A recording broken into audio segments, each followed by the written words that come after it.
Olá pessoal, tudo bem? Mais um tema de geografia, nesse caso é geologia.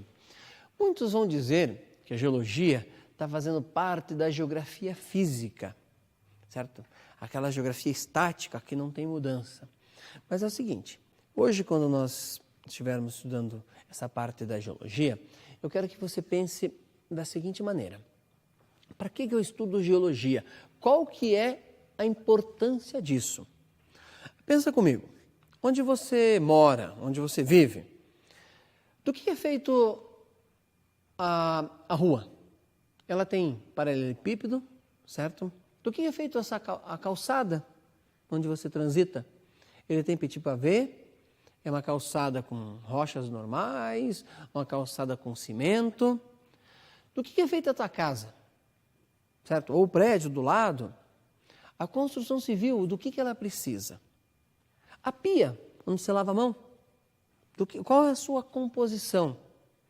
Então, a geologia, é interessante que você veja por esse prisma social, como que nós usamos. Para que serve o geólogo? Quem sabe você vai fazer geologia, uma profissão espetacular, sensacional, pesquisar, tentar entender o que está embaixo da terra, tentar entender como aquilo se formou. E é isso que a gente vai aprender agora, tudo bem?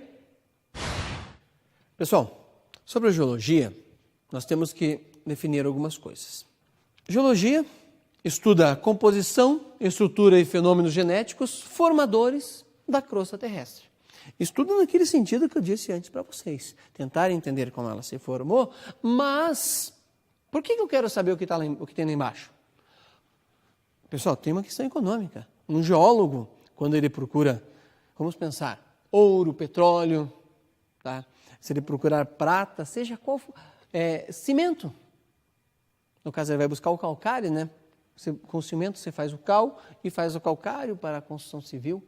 Saber quanto tem ali, estimar o tamanho daquela jazida, o petróleo.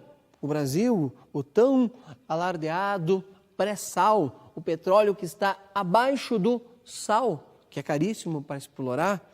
Se o petróleo estiver abaixo de $100, talvez fique inviável, mas é uma busca econômica, o geólogo vai atrás disso.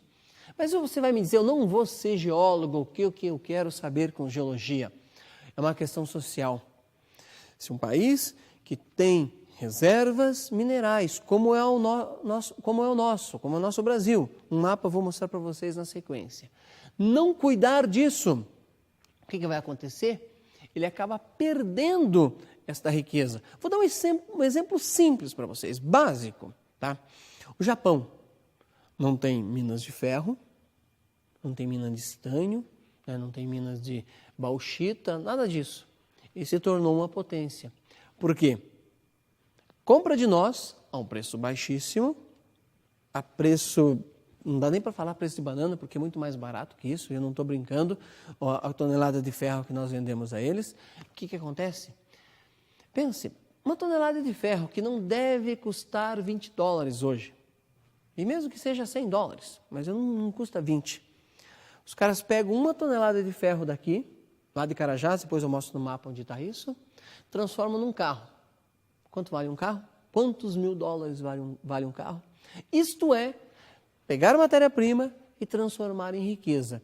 Então, esse comentário que eu estou fazendo é para que você perceba que ter as noções básicas de geologia vai servir para o teu vestibular, mesmo que você não venha a ser geólogo, mas vai servir para uma questão de cidadania. Tá legal? Próximo passo, vamos lá. Geologia histórica, eu preciso entender a geologia histórica para que eu relacione com o meu dia a dia, até para um filme. Eu já digo por quê. Olha só, vamos lá. A primeira coisa que vocês têm que fazer a leitura é de uma tabela geológica. Pessoal, não precisa decorar essa tabela, mas você precisa transitar por ela, certo? E transitar por ela significa fazer uma leitura. Não vai dar tempo de eu ler com você toda a tabela, mas eu vou fazer alguns comentários e você vai sacar como é importante, às vezes, alguns itens sobre isso. Então, na tela aí para você acompanhar essa tabela, por favor. Olha só. Veja que ela tem as eras e os períodos. Isto é contado em milhões de anos. Turma, só fazer uma ressalva aqui, importante. Pense, quando eu falo para você que alguma coisa tem 10 milhões de anos, esse número não cabe na nossa cabeça porque é uma coisa muito abstrata, é muito longe, é muito distante, né? Ah, tal coisa foi extinta há 3 milhões de anos. É muito longe isso para nós. Tem 20 milhões de anos ou tem 1 bilhão de anos.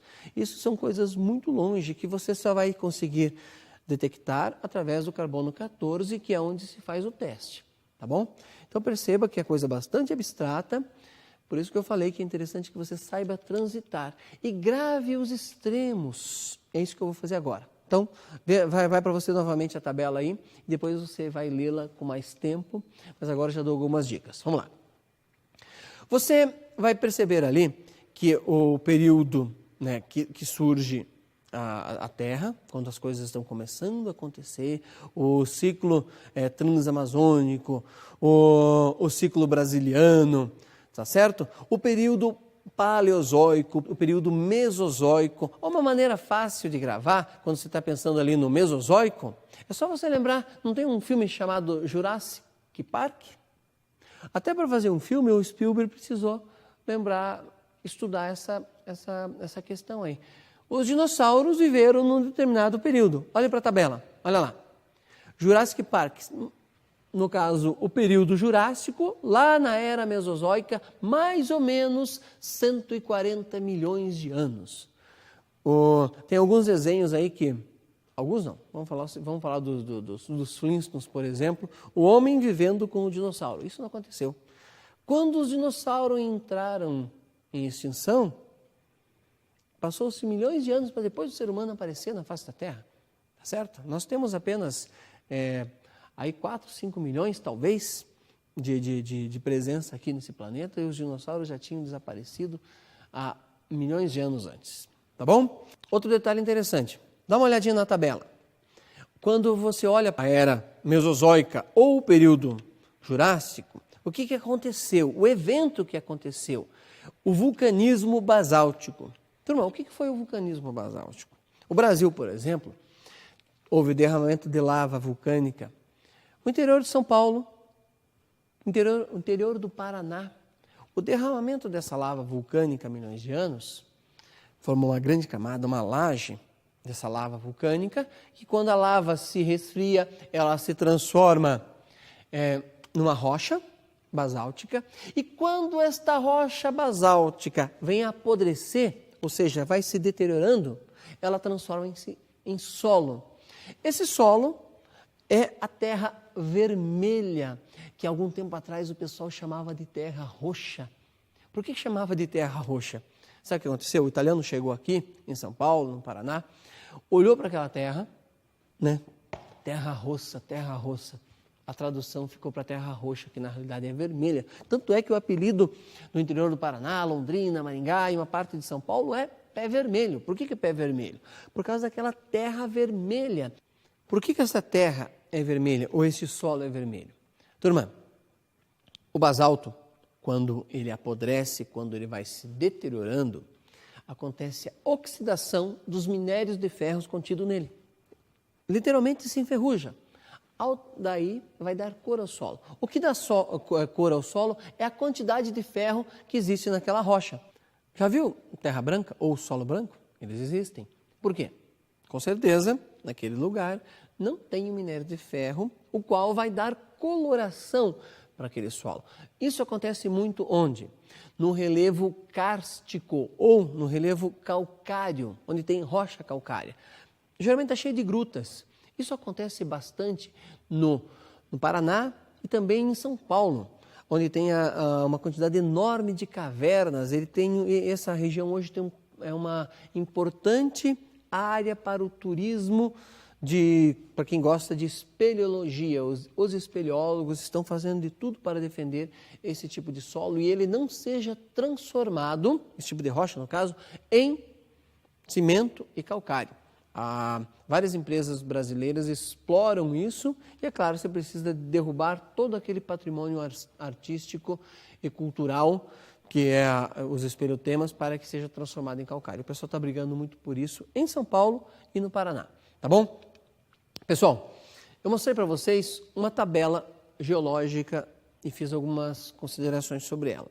Agora nós vamos ver uma segunda tabela. Para quê? Para que você não seja pego de surpresa. Pera lá, eu estudei uma e agora o cara me mostra outra na prova. Então, o fato de você estar familiarizado com essa próxima tabela geológica, embora ela seja a mesma coisa, mas o seu desenho tem um outro formato, pode te enganar. Então dá uma olhadinha aí. Veja que ela não está naquele quadro normal, né? Observe que ela está uma espiral e está lá no fundo o início de tudo, né? E conforme vai se desenrolando esses acontecimentos, a coisa vai se desenvolvendo, vai se desenvolvendo. Se você for fazer uma análise, os períodos, as eras, as épocas, são as mesmas que existem na outra. Só que ela está num outro formato para que nós possamos entender como nós somos hoje. Como que houve esta evolução.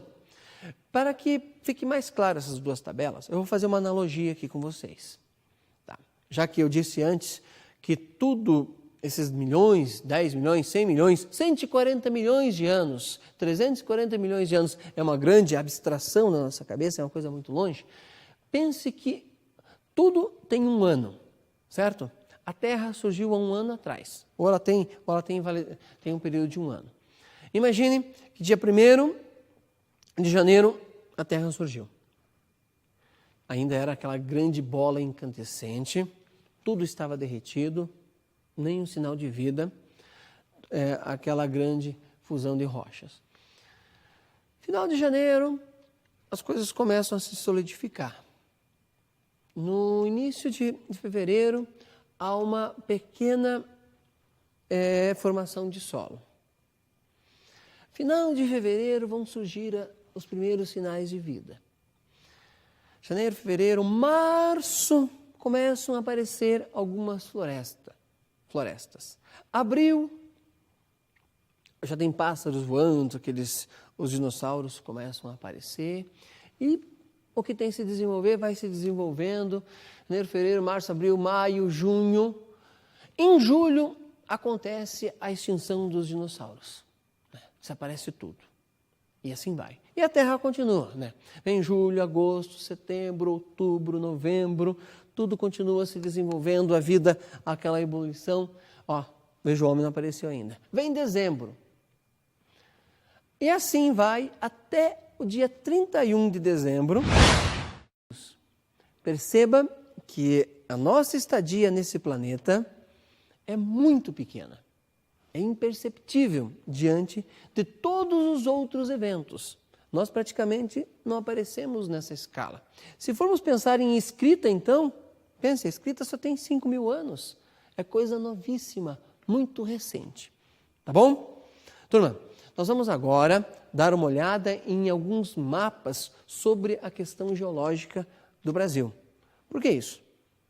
É no mapa que está mostrando aonde nós temos riqueza, onde nós temos minério e como isso está sendo aproveitado. É isso que você precisa saber. Vamos lá, então? Então, pessoal, está aí o mapa da distribuição das jazidas de petróleo no Brasil. Veja como é importante o estudo da geologia. Há pouco tempo atrás, ninguém imaginava que o Brasil tinha tanto petróleo. Foi a insistência de alguns geólogos, foi a insistência de alguns governos. Um exemplo deles é o Getúlio Vargas, tá certo? Para quê? Para buscar petróleo. Qual a importância do petróleo? Turma, veja, o mundo se movimenta através disso. O mundo tem toda a sua base energética baseada onde? Na energia que vem desse combustível fóssil que foi acumulado no subsolo há milhões de anos. Agora, como é que você acha petróleo? É assim, eu chego ali, vou começar a cavar e ele vai aparecer? Não. O geólogo vai ter que estudar aquele solo durante um longo período, começar a fazer, a cavar, penetrar uma sonda para ver se ele vai jorrar, depois estimar a quantidade. No mar, que olha para o mapa novamente, veja que o Brasil tem bastante jazidas no nosso litoral, em todo o litoral brasileiro. Perceba que vai do Amapá ao Rio Grande do Sul. uma quantidade enorme. E como é que você acha petróleo no mar, já que você não vai cavar no primeiro momento, né? Tem, claro, você vai introduzir uma sonda no solo marinho, vai retirar ali resíduos de solo, vai levar para o laboratório e já se tem uma escala para se saber se ali tem ou não tem petróleo e depois fazer cálculos para saber a quantidade que existe. Tá bom? Vamos a mais um detalhe, vamos olhar mais um mapa. Acompanhem comigo, por favor. Olha aqui no Amapá. O que nós temos ali? Ouro e manganês. Também existe bauxita, né? Agora, para que serve o manganês? Manganês, bauxita, todos eles são utilizados na composição com o ferro, por exemplo, para fazer o aço. E no caso da bauxita, para fazer o quê? O alumínio. O que tem o alumínio? Pessoal, desde a latinha do refrigerante, componentes de relógio, a sua TV, onde você está assistindo isso, o seu DVD, tem alumínio. É um mineral de primeira linha, cobiçado pelo mundo inteiro, tá certo? O que o pessoal quer com isso? É uma questão econômica. Por que a Vale do Rio Doce, que agora só é Vale, porque a turma lá fora, em inglês, não conseguiam falar Rio Doce, ou não fazia sentido para eles, né? Então só ficou Vale, a empresa foi traduzida, lembre-se que ela foi privatizada no governo Fernando Henrique. Não estou discutindo se é bom ou ruim, isso é uma questão um pensamento seu, se você concorda ou não com a privatização. Mas a venda dessa empresa, ou melhor, a privatização dessa empresa, na sequência ela vai transformar-se na maior empresa do mundo de exploração de minério. Então, quando você olhar para o minério, e eu estou dando um exemplo aqui, não estou pedindo para você decorar este mapa e saber que ali tem manganês, bauxita, ou o ouro no caso. Olha para ele novamente. O importante é quando você olhar para o mapa, você perceba que existem questões econômicas e sociais. Então, como ele está na sua tela, olhando para o manganês, para o ouro que tem ali, perceba que tem gente que trabalha, tem gente que compra, tem gente que vende, tem empresas envolvidas sobre esse assunto. Tem interesses econômicos e políticos, tá certo? Vamos dar mais uma olhadinha num mapa do Brasil sobre a distribuição desses minérios? Me acompanhe, por favor. Olha só, esse mapa que você está vendo aí está mostrando a distribuição do minério em nosso país. Como eu disse antes, você não tem que decorar. Olhar para ele, veja a questão social, política e econômica. Veja, acompanhe. Tem um lugar que está mostrando onde que tem ouro, onde que tem calcário, onde que tem zinco, onde que tem manganês, onde que tem níquel, onde que tem diamante, tá certo? E outros minérios que você nunca ouviu falar. Ok? Quer ver? Vamos olhar mais um agora, para eu tentar mostrar para você o quanto isso é valioso. Veja ali comigo, por favor. Olha só, urânio. Turma, urânio. Com o que a gente faz com o urânio? O urânio vai desde a bomba atômica a equipamentos de um hospital, no caso do tratamento do câncer. E dá uma olhadinha no Brasil, a quantidade de lugares que existe urânio. Existe em Figueira, Adrianópolis, Poço de Caldas, certo? Lá no Nordeste tem urânio. O Brasil está entre os 10 maiores países que têm reservas de urânio. Aliás, o Brasil já consegue dominar todo o processo, desde a extração até pegar o urânio e transformá-lo numa bomba atômica. É claro que o urânio não serve só para fazer a bomba atômica, como eu disse, ele serve no hospital para usar no tratamento do câncer. Então, quando você, a partir de agora, for pensar em mineração, for pensar em geologia, leve por esse lado social, por essa questão social. Agora, turma, nós vamos ver os tipos de rocha. Você precisa dominar cada um deles, isso é regra. Até anote aí. Como eu disse em outras aulas, você vai ver que eu repeti, o fato de você ouvir e anotar ajuda a gravar. Quais são esses tipos de rochas? Me acompanhe, por favor. Olha lá, dá uma olhadinha nessa ilustração que você tem aí.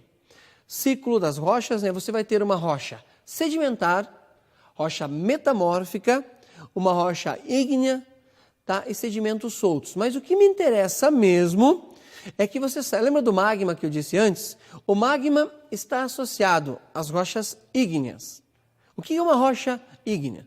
É aquela rocha que vem do interior da terra, que ela vem em forma de lava, e quando esta rocha chega na superfície, ela se solidifica. Antes ela não é rocha, claro, ela é magma, ela vai se solidificar e transformar-se em rocha ígnea. Continuando lá, por favor. Quando esta rocha, essa lava vulcânica que transformou-se em rocha, ela passar por uma transformação, aí você vai lembrar do Raul Seixas, essa metamorfose ambulante, essa mutação, ela passa a ser uma rocha metamórfica. Um exemplo de rocha metamórfica, e que talvez você tenha em casa, ou já viu por aí, encontra sempre nos banheiros, é o mármore. O mármore é um exemplo de rocha metamórfica, porque ela passou por uma transformação. Pense que aquele basalto, ou um punhado de outros sedimentos, por algum motivo, ela foi reaquecido. Como é que uma rocha pode ser reaquecida? Se existir um depósito muito grande sobre ela de sedimentos, realmente um depósito, força. Aquele peso, quem está lá embaixo, acaba sendo apertado com tanta força, com tanta pressão, que ela é aquecida, se derrete, literalmente derrete, e transforma-se em outra rocha. Porque ela vai se resfriar novamente, no caso a rocha metamórfica. Continuando. Outro tipo de rocha, veja ali, é a sedimentar. O nome já diz tudo, turma. Sedimentos. Quando você vai à praia, lá na praia, tem sedimentos. Do quê? De quartzo. De uma parte mais alta que rolou e foi parar lá na praia. A praia, como é a parte mais baixa, pelo menos visível da nossa superfície, é o lugar que acontece a deposição do quartzo que foi rolado por gravidade, carregado pela água, pelo vento, pela chuva, até ser depositado nesse ponto. É fácil lembrar, olha aí. Ó. A rocha ígnea é aquela lava vulcânica que se solidificou. A metamórfica é aquela que se retransformou.